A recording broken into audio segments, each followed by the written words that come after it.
İdman bizim üçün həyat tərzidir. İdman əzmkarlıq, mübarizə, qələbələr və ən əsası sağlam həyatdır.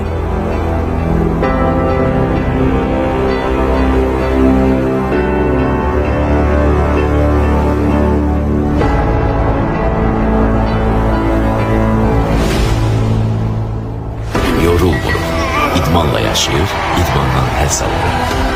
Hər gün daha yaxşı nəticə üçün çalışırıq. Hədəfimiz Azərbaycan idmanı adına bacardığımızın ən yaxşısına nail olmaqdır.